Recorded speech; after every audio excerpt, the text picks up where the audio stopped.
ভাত খাও আব্বা, আরো কয়দিন নারী দেখেন,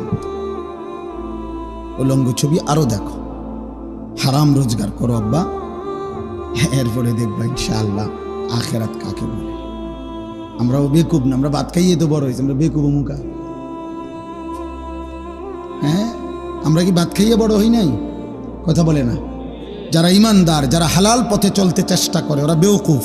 কেন বেওকুফ হবে কেন? এটা যুক্তি তো থাকতে বসে, উনি খাইছে ভাত আর তুমি খাইছো সিরা, সমান বুদ্ধি আইব করতে, এটা হলো একটা কথা ছিল।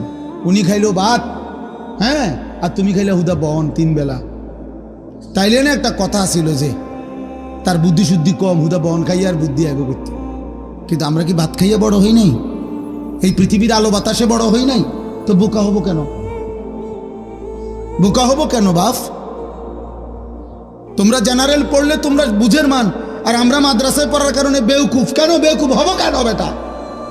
আরে বলো না, যুক্তি দাও ভাই, কি কারণে বেকুব হব আমি? বাংলা না পড়লে বোকা হয়, পদার্থবিজ্ঞান না পড়লে বোকা হয়, জীববিজ্ঞান না পড়লে বোকা হয়, রসায়ন বিজ্ঞান না পড়লে বোকা হয়, তো আল্লাহর কোরআন না জানলে কি হয় বেটা?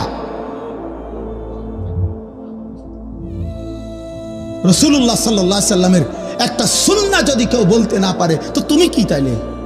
আমি যদি পদার্থ আর জীববিজ্ঞান না পড়ার কারণে আমরা হুজুর যদি বেকুব হই, তো তুমি কি তা? তুমি মালিকের কোরআন জি পড়তে পারো না? তুমি যার জিব্বা তার কালাম দিয়ে পড়তে পারো না? তুমি যার চোখ তার কালাম জি দেখো না? চোখ দিছে কে? পদার্থবিজ্ঞানওয়ালা, জীববিজ্ঞানওয়ালা কে? তো তুমি তার কালাম পড়তে পারো না?